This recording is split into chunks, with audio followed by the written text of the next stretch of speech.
Listen only mode.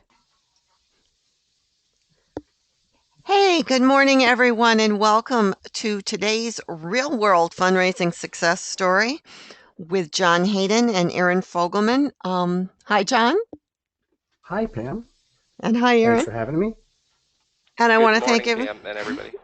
I just want to thank everyone for being here today. I see lots of my favorite people here: Alexandra, Angela, Beth, Charlene, Cheryl, Christine, Karen.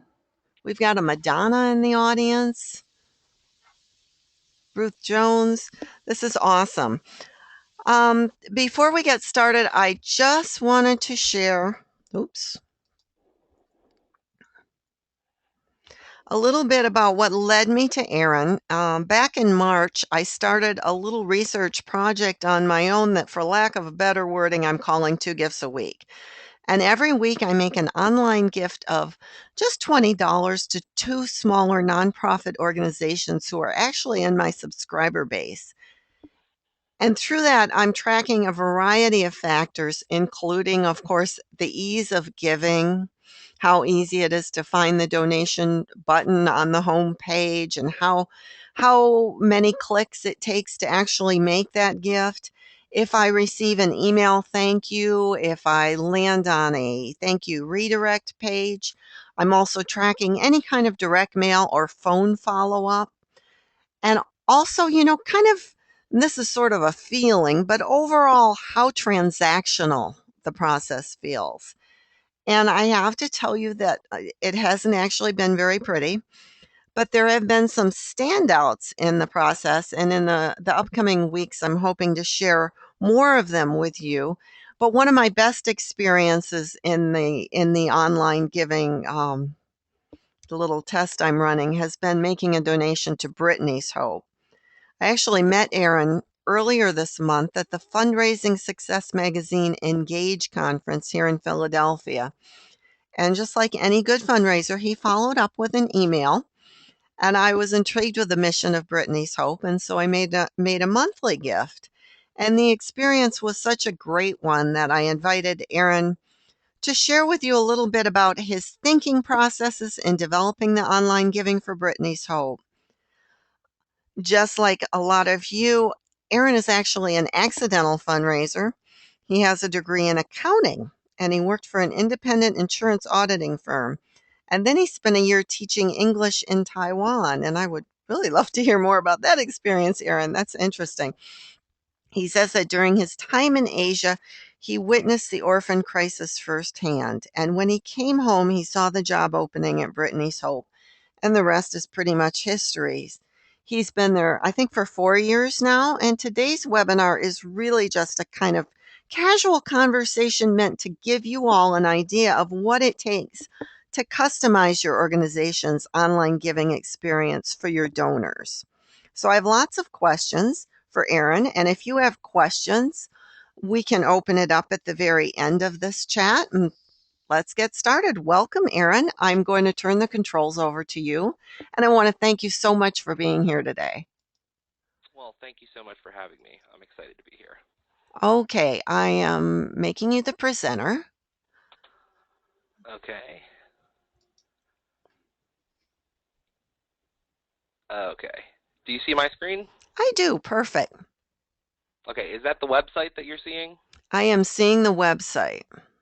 Okay, I have multiple screens. I'm never 100% sure which one I'm showing. Okay.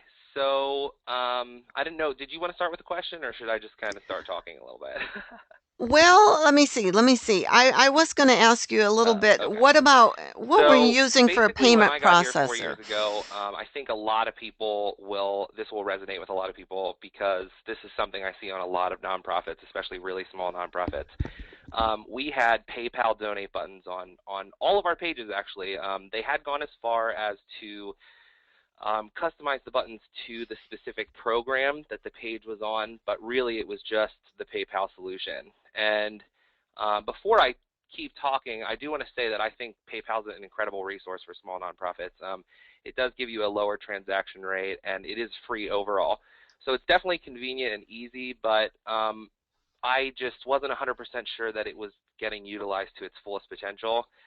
I tracked donations for the year that I was there, the first year that I was at Brittany's Hope, and we had about $11,000 coming in online.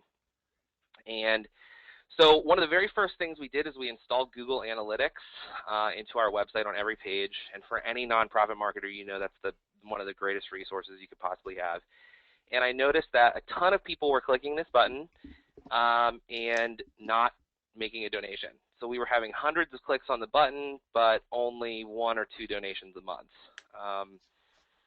So in order to kind of test a little further, whether it had anything to do with PayPal, I put our own button on the website that looks something like this orange Donate Now button. And I actually saw that there was an increase of about 40% in people clicking on this button and still not following through at the end. And still not following so through. We here at Brittany's Hope kind of started thinking, well, why is this? And I think my thought the whole time was, when you get to the PayPal page, which I'm sure everybody is familiar with this page right here, when you get to the PayPal page, it is very simple, it's very clean, but the problem is it really kind of seems like you need a PayPal account. It's asking you to log in to PayPal. And I think that was deterring a few donors because I think they just wanted to use a credit card. And that is available down here, but it's very much an afterthought on the PayPal website. So I didn't know if that was the problem or not. But we kind of moved forward from there after we did our analytics. And at this point, I was actually looking into a form builder so that we could start putting contact forms on our website and start really collecting information from people that were coming to our website, lead generation, that kind of thing. This was around the same time. Still, I hadn't really correlated the form builder with the online donations yet. It took me some time to get to that point. But so we were looking at a form builder, and there are a whole bunch of them. There's FormStack, JotForm, SurveyMonkey, Wufoo.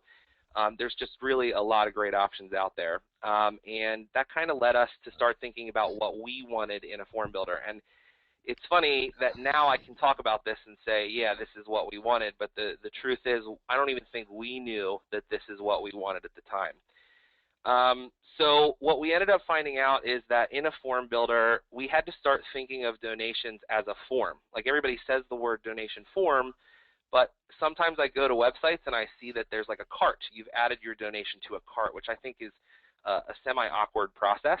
So Yeah, I really very. started thinking about donations as a form. So donations started rolling into this whole form builder idea that I had.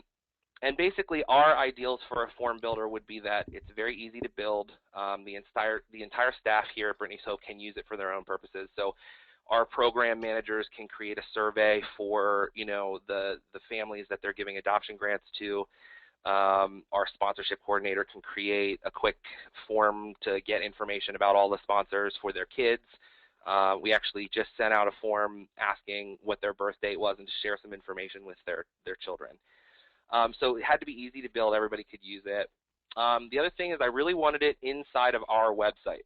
I didn't want to redirect to another website. And I know with security, oftentimes it's important for you to redirect to another website. Like a lot of those big nonprofit fundraising platforms do. They kind of push you off to another website. They try to make it look like your website, but the truth is I really wanted it built right into our website. I just thought that was the most streamlined solution possible. It had to integrate with other services. So we use other services. We don't use one of the big names. I'm not going to mention them, but you all know who they are.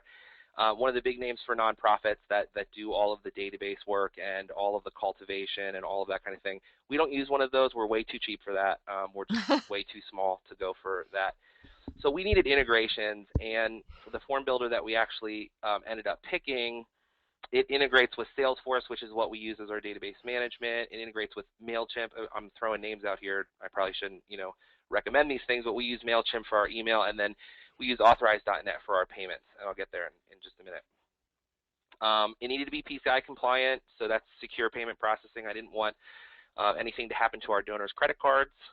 And the last thing is it had to have a nonprofit discount. I talk about this all the time, but with anybody that we work with, I'm really, really anal about a nonprofit discount. If you don't offer a nonprofit discount, we won't work with you regardless of if your service is the best or not. We just feel like nonprofits are doing good work here in America, and we've always felt like we need the companies that we work with, especially the for-profits, to give some leniency towards the nonprofits versus their for-profit customers. So that led us to, so once we got the form builder, we started building really simple forms on our website. I don't actually have an example of this, but we did a really clean donation form that basically just asked, where do you want your donation to go and how much do you want it to be? And then it redirected to PayPal. And I noticed we were having, again, a ton of submissions, and I realized we're not collecting any real information from these people. So, of course, we added their name and their email address, and we started integrating forms all over our website. So our Contact Us online form, in our adoption grants, we did this adoption grant inquiry here. Basically, we put forms everywhere, and it was our idea that we wanted to make it as easy as possible for somebody to give us information, because information is Yeah. gold. Data is gold here in the nonprofit world. So we just really started implementing them everywhere. So eventually, let me just get back to that page. Eventually, we had enough data of people that were submitting the form, but then getting to the PayPal screen and stopping. And I knew some of the names on that list, and I called them, and I just kind of reached out to 5 people. 2 of them never answered my phone call. One of them told me that he didn't have his credit card with him, and the other 2 said, I didn't have a PayPal account. And that stuck out to me. Ah. And that was the turning point where I finally was able to sit down with our director of finance, and I remember this conversation vividly. I said, it's time to spend money. I know that if we spend money, we can increase our conversion rate here on the donations. I didn't know how much, but I knew we could do it. So then we got into merchant services, which is a terrifying experience. I can tell you all that honestly. But it ended up going fine. I learned some big lessons for myself. The first merchant services account we signed up for, and I definitely won't say their name, they lied to us a lot, and we ended up having to go to the Better Business Bureau to get some of our money back. They charged us really high rates on our credit card processing. So my biggest piece of advice I could give to anybody is be careful when going into this and really understand the fee structure of merchant services. There's a whole bunch of fees. There's a batch fee and a per transaction fee and a percentage fee over the cost of the transaction based on which credit card you're using. So really understand that fee structure before there. Huge. We viewed 10 potential merchant services, and we narrowed it down to 4. And then we sat down as an office and we looked at the fee structures. And honestly, what it came down to, I can tell you completely honestly, there was a gentleman at one of the merchant services companies who he really treated me really well. He was a very nice guy. His fees seemed to be in line with the other 4 that we had narrowed it down to, and we decided to go with him. And ever since, he's been our contact, and he's been really good to have. If we ever have questions, we give him a call directly. Read the fine print. Again, going back to that situation when I had first signed up for a merchant services account, I did not read the fine print enough, and I ended up finding out that instead of the 2.whatever% it was that they were going to charge us on everything, because it was online, they were charging us in excess of 4.5% on every credit card transaction. So read that fine print, because it ends up becoming really, really important. Ouch. And then it's so much more than just merchant services. Once we signed up for our merchant services, we realized that we needed a payment gateway, which is basically what connects your website to the merchant services. We needed an SSL certificate, and we needed a compatible form from that form builder I talked about a little bit ago. So all of that having been said, once we did the integration, we started building a more comprehensive donation form. And this is this donation form that you see here. This is the one that's on our website, and of course we have a Donate Now button up here, and usually on our home page this button is a Donate Now button, but currently for the Sunny May Memorial Grant we have changed it to a Learn More. But we wanted to make it really easy, and then once you get to the page, I've been to so many nonprofit websites, and I really didn't know what was best practices for this, so I was making this up as I went. But I've been to so many nonprofits' websites, and when I would click donate and we would get to this point right here, you would get to a page full of text, and there was actually no donation form. And you had to like scroll through and kind of look for the point where you can click to go to an online donation form, which just seemed it seemed cumbersome. And I felt like if somebody's clicking a donate now button, they're ready to donate right at this moment. So what I wanted is a really clean experience. I wanted the donation form right on that page as soon as you click donate now, right in front of you. We've tested a billion different headers up here. This is actually in testing right now. We're on the test page, well, let's see here. Aaron? This is in testing right now. We did migrate it out to our regular donation page, but I don't know if this is going to stay for very long. Aaron? At Brittany's Hope, for any of you that don't know, we actually have a corporate benefactor that pays 100% of our administrative costs. So every dollar that a donor gives us, and that includes credit card processing fees, by the way. So every dollar that a donor gives us goes directly to the children that we work with. Okay, anyway.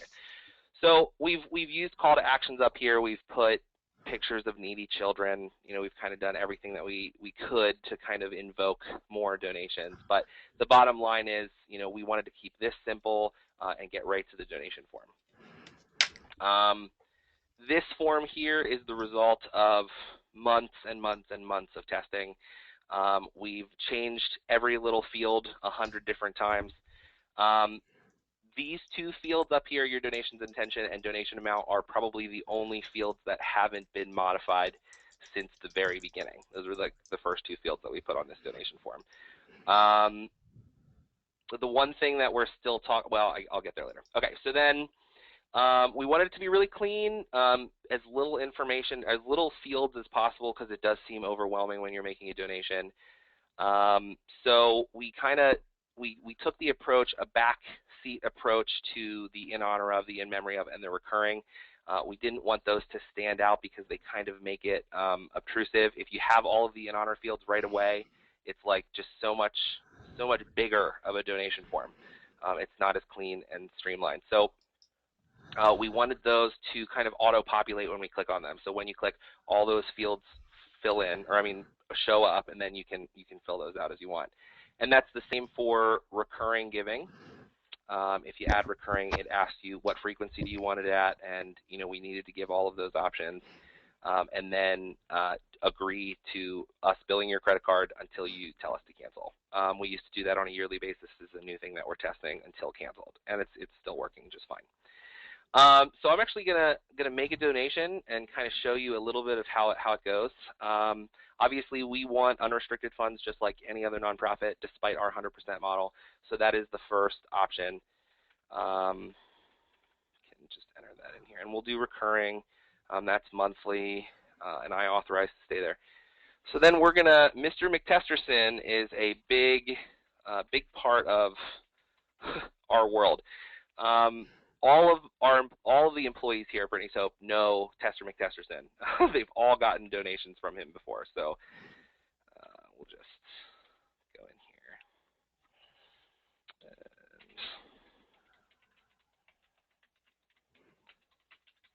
whoops.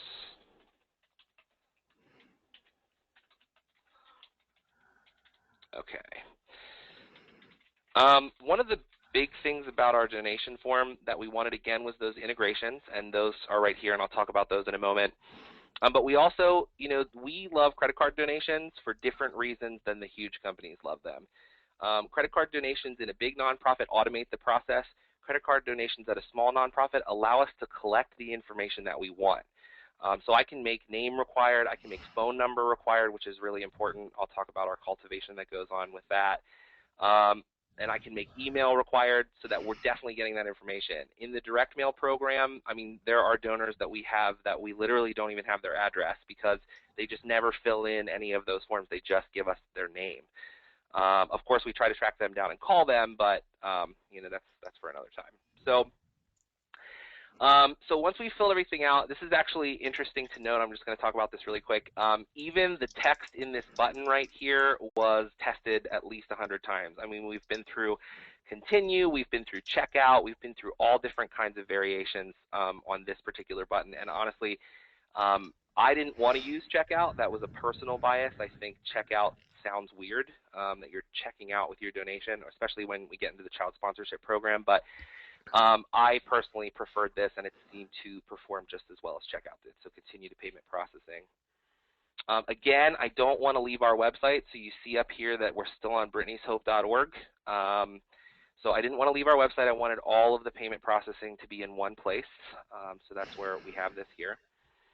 And hold on, I got to look this up here. So I'm going to use a test credit card number so that I don't actually get billed and none of you see my credit card. I guess we can just make this up here. Okay. The billing ad is separate, so we pre-populate that from the first screen in case somebody needs to change that. The email receipt also pre-populates from the first screen. So the only thing that they have to add is the credit card number, expiration date, and security code on this page.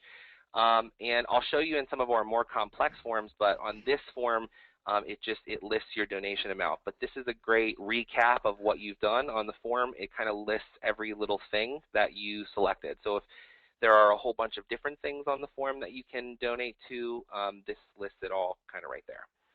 So we'll just go down here and click Submit Payment. Now, we don't actually redirect to a thank you screen. So if you look up here again, Brittany'sHope.org/donate/test, we're still on the same page. And basically, the form goes away and it shows you this thank you text.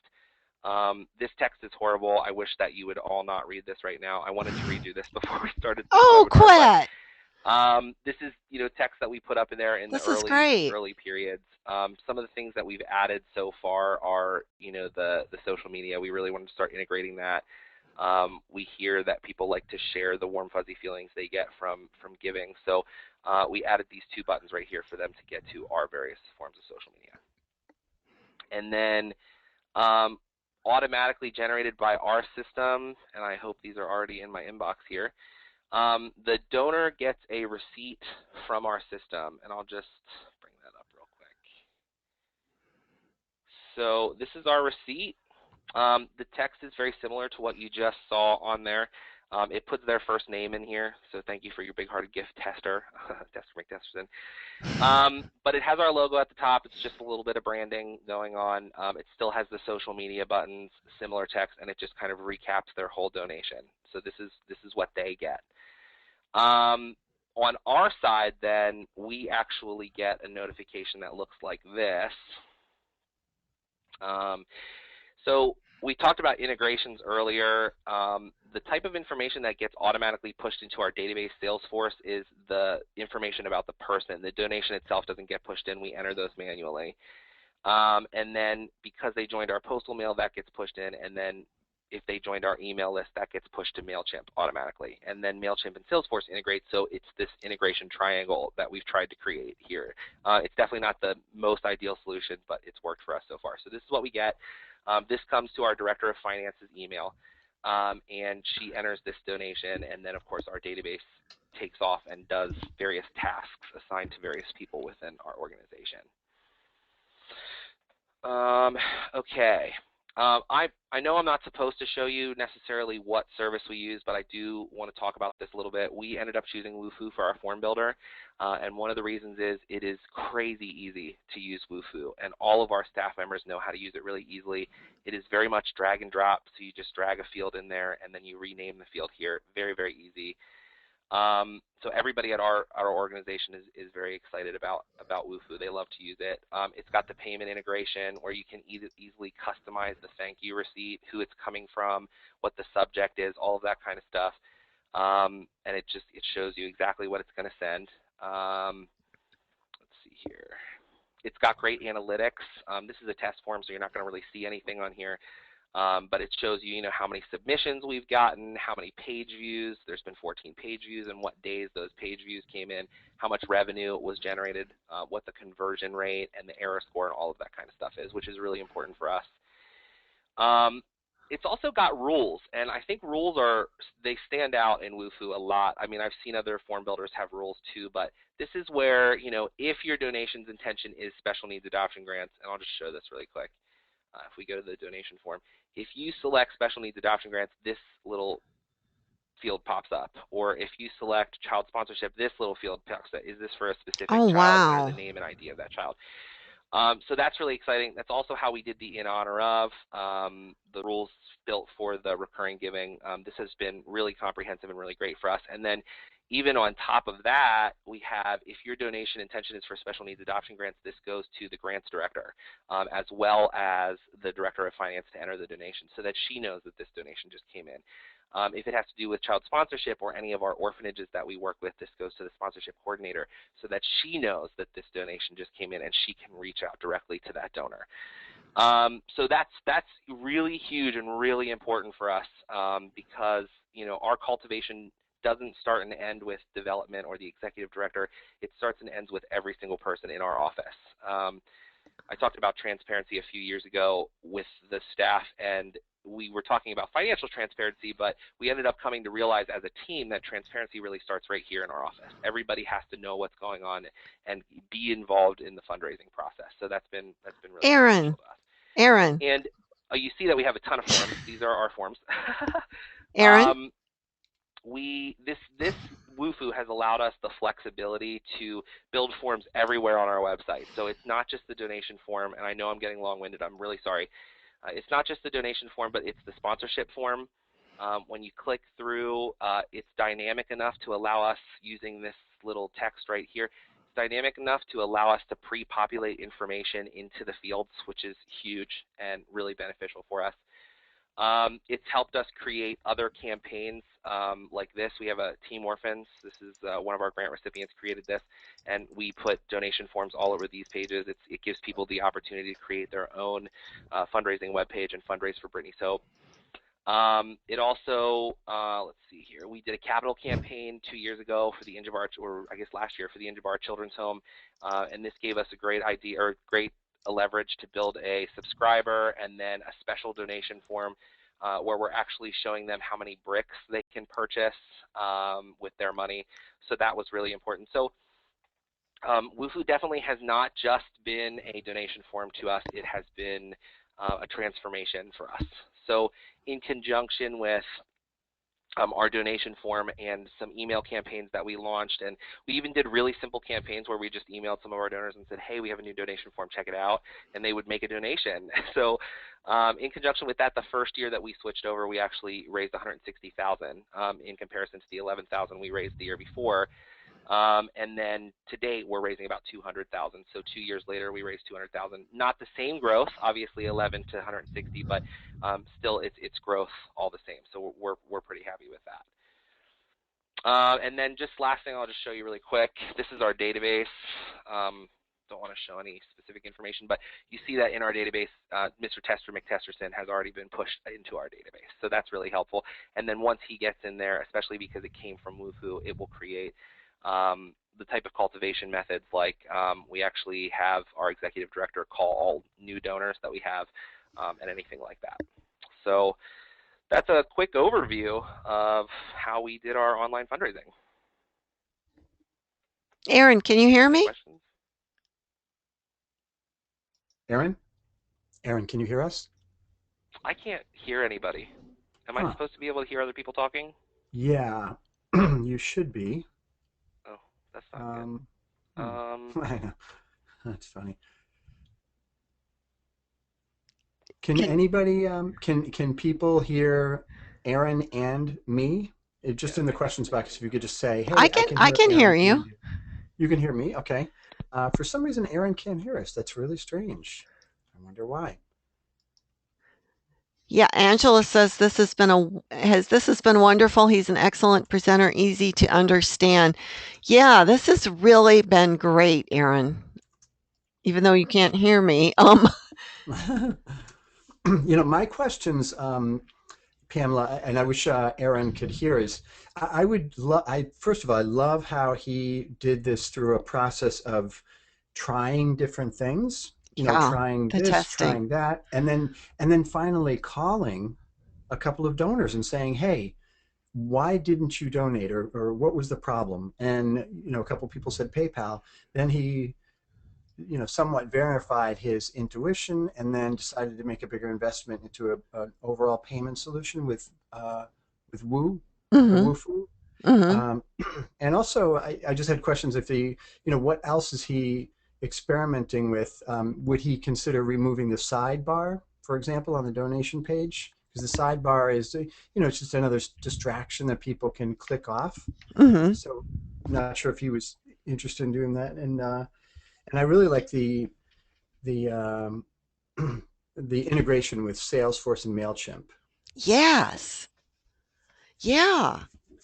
The Very integration smart. and you're right, the testing. I like the fact that testing I think is rarely done in little nonprofits and Brittany's Hope is still a small nonprofit. I think their annual revenues are around or their annual operating budget is around 800,000, I think. Hmm. 1.2 Aaron, million. I'm back. oh, you're Oh, up past a great. million now. Excellent. I think I looked at your last 990. Yeah, that was probably from 2010 or 11. So So, how long did this whole process take you, Aaron? Uh, it took about. First of all, I need to apologize. I wondered why it was so quiet on the telephone. I I know, figured really. somebody would be talking somewhere. It took Actually, that was about. just the worst. It was the worst presentation ever. I We bet. all hung up. We just all hung up. I can't even imagine how you dealt with that for that long. It took us about. I would say the whole process really took us about 5 months to get the merchant services into place, and then testing over the next 2 years. Yeah, that testing. Yeah. That testing, you're really brilliant at that. So, Aaron, are you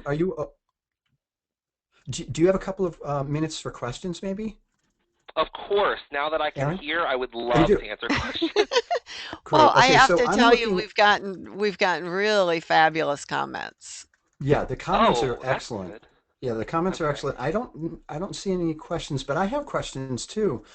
Okay. Aaron, while you were trying to figure out how to hear everybody, I was curious if you've ever considered removing the sidebar on the left-hand side. I've seen so many nonprofits that have when you go to their donation form, there aren't a lot of menu options. Like it kind of goes away. They just want you to donate.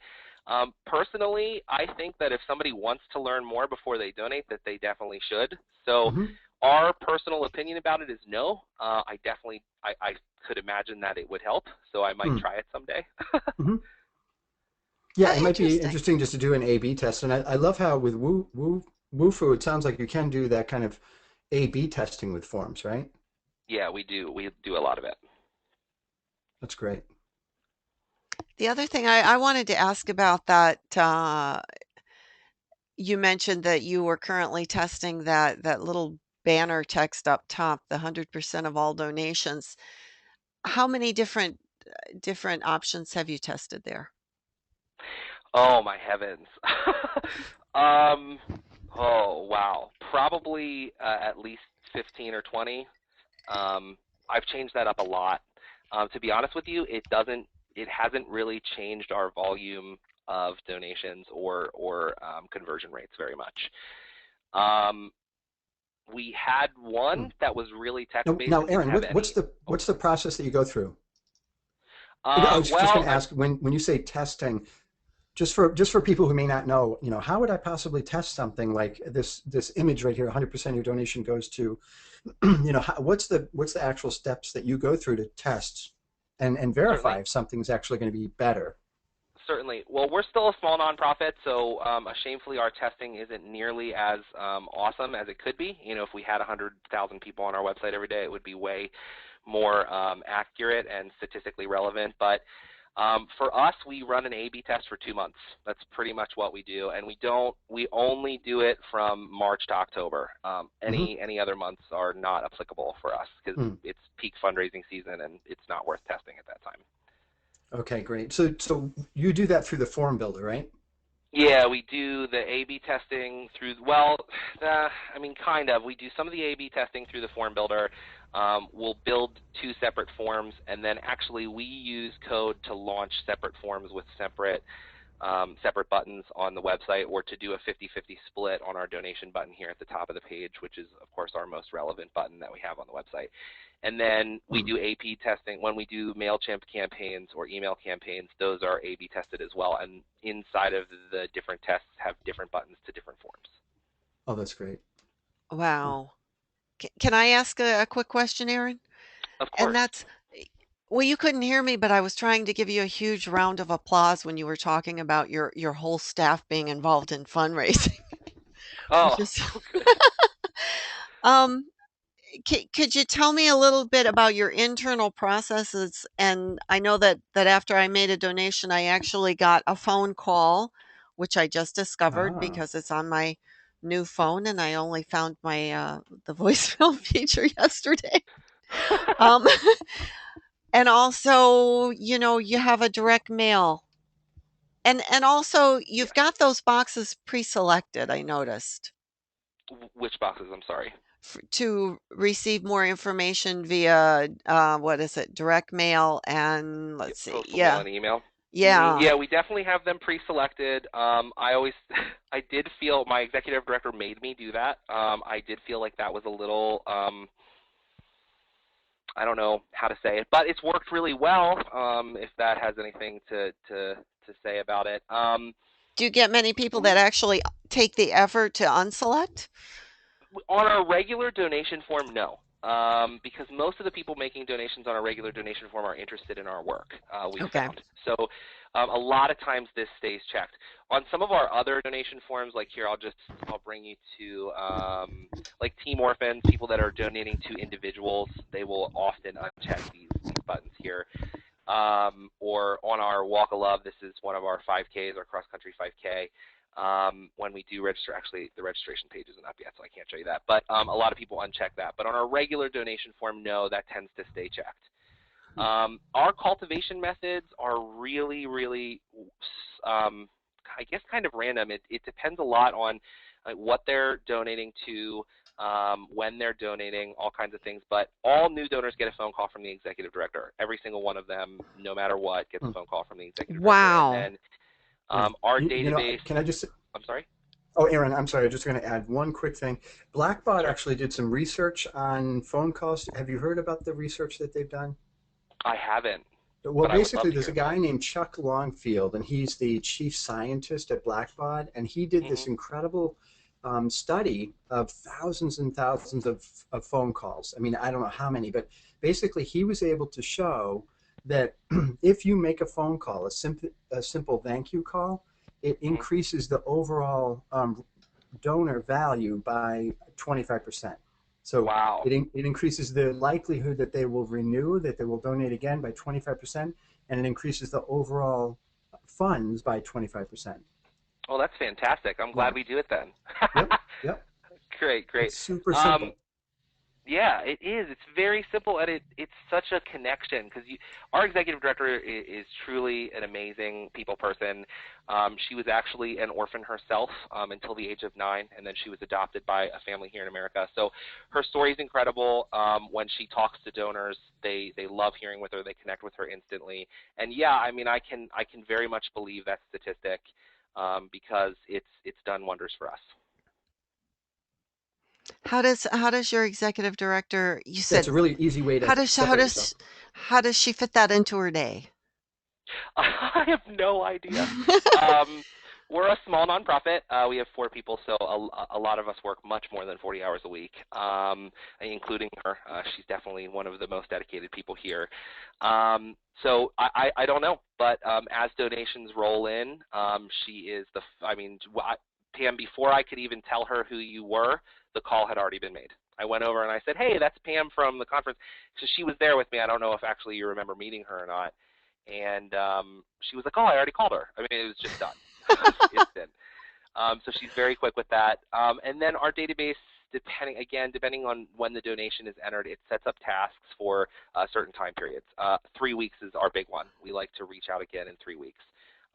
Immediately, if a new donor donates, we send our most recent direct mail piece.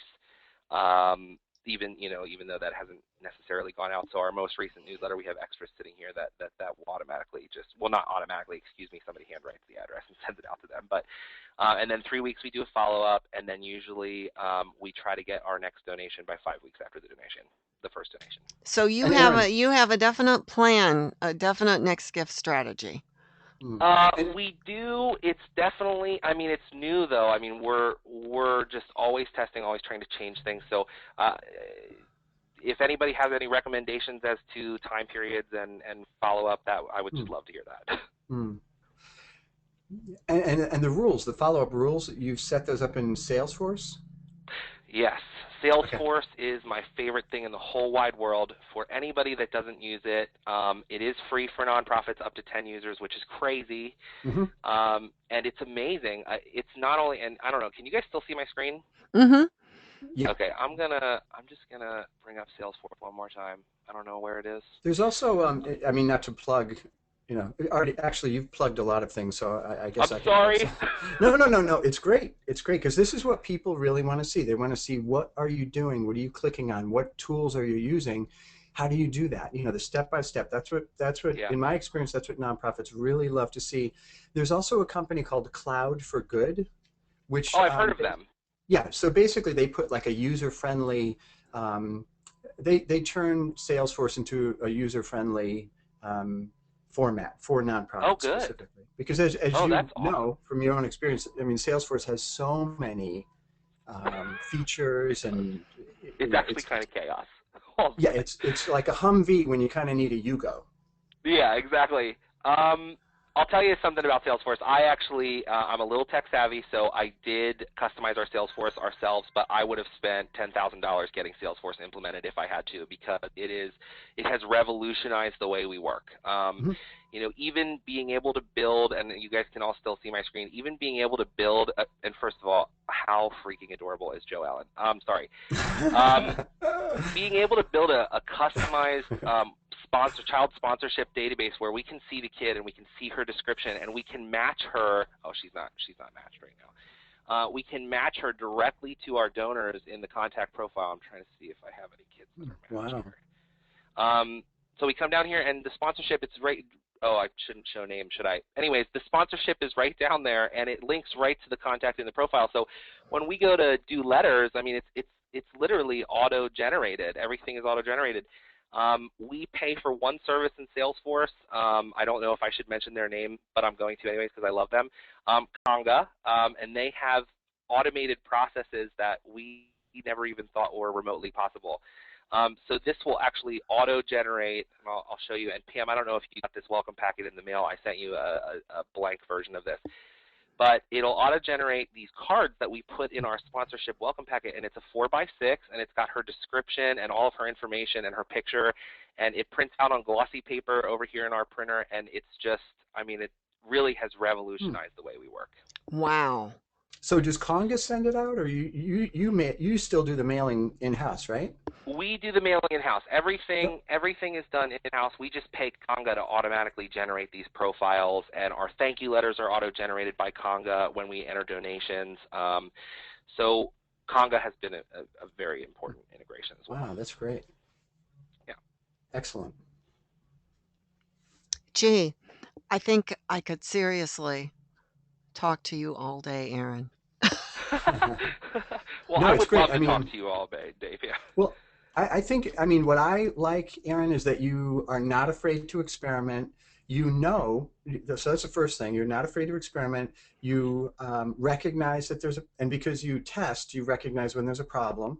You've done a lot of testing to reach the conclusions that you've reached and to make the changes that you've made. So I think the takeaway for me, at least, is don't be afraid to try stuff. Um, and do some testing and know when you're going to have to make some sort of investment like you did. You Right. switched from PayPal, you realized it wasn't really working that great, and you even called people. I love You picked that. up the phone and you said, hey, why didn't you donate, or what happened, and then they told you. Yeah. I think they felt engaged by that too, and those 5 people that I reached out to. I actually asked them to donate when we got the new donation form, like right off the bat. I called them individual because I knew them. I knew of their names at They least when I probably called gave them. you more money. I hope so. Yeah, yeah. No, I can't say that our process is perfect because it's definitely not. There are a billion things that I need to change. It needs to be mobile optimized. I'm looking at when we send out a MailChimp email, I'm looking at the fact that 35% of our donor base is opening this on their telephone, and I'm having a heart attack because Mm. when you open our website on our telephone, it looks ridiculous. Yeah. No, Um, but the there are forms are probably mobile, right? The Wufoo Uh, is mobile. well, just because of the way our website is, it's not. Wufoo has the Oh. capability of Mm. creating mobile forms. It just has Yep. to be in a mobile optimized page. Ah, So ah. on your phone you can donate here, but imagine using I have really fat fingers, so imagine trying to click on these individual fields when you're trying to zoom in. It's chaos. So we haven't done. There's just honestly, our board is so incredible in the fact that they tell me all the time, you don't fail unless you don't learn something from it. So I've never been discouraged from moving forward with a project or spending a little bit of money and seeing what happens. It's a learning process every single day. And Mhm. when Pam asked me to do this webinar, I thought to myself, oh gosh, our donation form is a disaster. It needs so much work. But I'm glad to share where we are now at this moment. Mm. Ah, not at That's good. all. In fact, Kate asked me, she said, "Well, what was the thing that you love the most about giving online to Brittany's Hope?" And I just, this is after giving to probably about 15 small nonprofits Hmm. and then coming across your donation form, and it was so easy. I love the simplicity. I love the donor focus, the Mm. in the message. You might cringe at it and think, "Oh, it needs to be redone." I thought it was a great thank you. I thought it was Mm. very warm and engaging. Oh, I'm It's glad to very hear that. Can donor I send you focused. some revisions and see what you think? Sure, sure. You know Aaron, what? I Make a donation to Merchants Quay in Merchants Ireland. Quay. Yeah, if you want to get some examples. I think one of the best ways to learn is actually to make donations to different organizations that are really rocking their communications. Mhm. It's Mhm. very true. Yep. Um, one of the things I did initially when we were talking about donation forms and building our own was I didn't actually make the donation. I was way too cheap for that at the time, but to go to other nonprofits and look at their donation forms. The only thing that I loved so many of the nonprofits. So there's one, and I'm not. Well, I will. Hope International. They're a Mhm. microfinance organization, and they're really close to us, and their donation form is incredible. They've spent a lot of money on marketing. The only thing that I changed really from some of the other people that I see is a lot of people don't do the side by side. So it's just one field at a time going down, which makes your donation form really, really long. So I like to organize fields beside each other so it seems shorter. I don't know if that seems more overwhelming or not. I actually do need to do some testing on that coming up here soon. So I like that. I like that. And see, you are Here's a always question, Aaron. focusing on the user end experience. Hmm. Sorry, I didn't I mean to Aaron, mean, interrupt, John. I have a question, Aaron. certainly. So I notice in here, I'm looking at the screen right now, donation amount, it's basically open. Have you ever considered giving people, say, two or three choices, 25, 50, 100? Yes. I've read, actually, it was a case study from Network for Good where they had a lot of success changing that.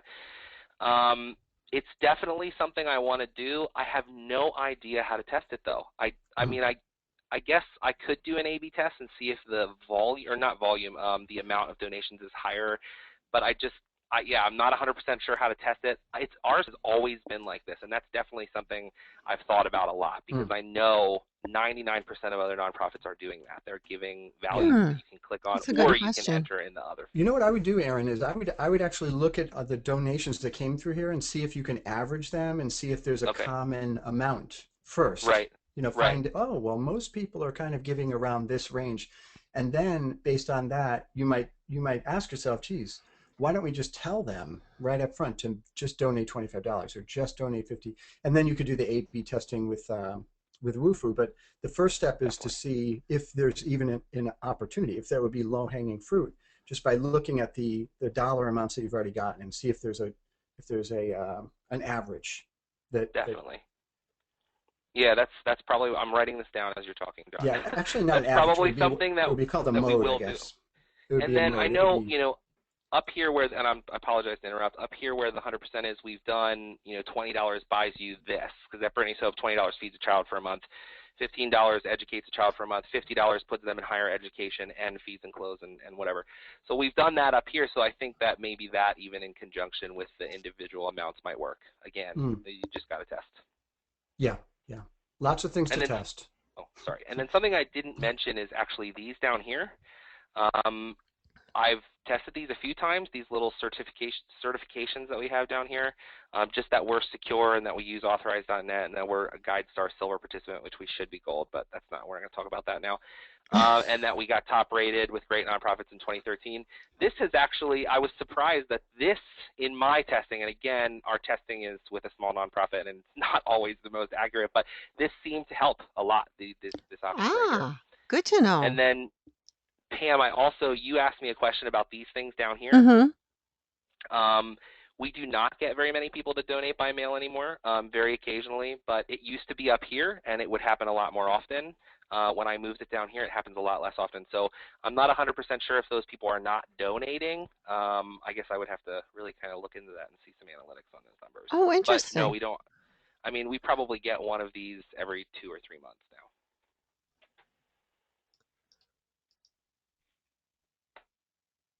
Did my audio disconnect again? Nope. Nope, you're still here. That's great. Oh, okay. That's great. Thank you. Did you, Pamela, you're running the show here. I don't know how long we're going to go. Yeah, and I actually intended for this to be like a 15-20 minute chat. So. I'm really sorry. Were you guys Oh talking about me? no, God, it's been great. It's been great. I have learned so much, and I know that our listeners have too.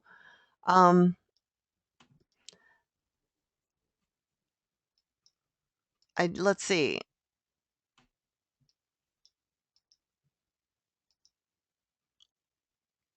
Mary Lou says, "Can you speak briefly about MailCheck?" I'm not quite sure. MailChimp, right? Yep. Cheryl says, "Do not apologize. This has been fantastic. I've learned so much." I think thank you, Cheryl. this has really been great. I think I'm going to have to let you go, Aaron. Okay. Because we've gone way beyond our scheduled time. And we're going to Aaron, thank you so much. Thank you Yeah, so of course. much. Anytime. I know that, what do you say, you work about 60, 70 hours a week, and I just added to it. I'm sorry. But no, not at all. This was only 45 minutes. Oh, wow, it's almost an hour. Good heavens. Pamela, he said anytime, so we'll do another call tomorrow. No, I really appreciate you guys having me. I love the nonprofit industry. I think I was telling you this, Pam, not that long ago. Nonprofit industry because everybody is willing to share. It's not competition. The conferences that the Engage conference that we went to is amazing.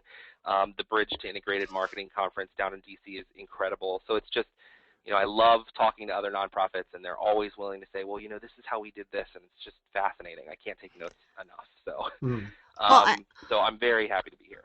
I think what really impresses me about you is you're always thinking about the user, the end user experience, the donor experience. Man. Yeah. They rule it all, don't they? Absolutely. Mm-hmm. Yep. So everybody that's here, you're going to be receiving the slides and the recording for today's webinar via email, and I should be able to have that to you probably by tomorrow, depending on my webmaster. Do you have anything to add, John? Nothing. This has been incredibly enlightening, and I mean, I love it when we have people like Aaron just basically opening up the kimono, as Beth Cantor would say, and just say, this is what's going on. Actually, that there should be a different metaphor, but looking under the hood. Yeah, exactly. The kimono. Well, I don't know if I could see Aaron in a kimono, but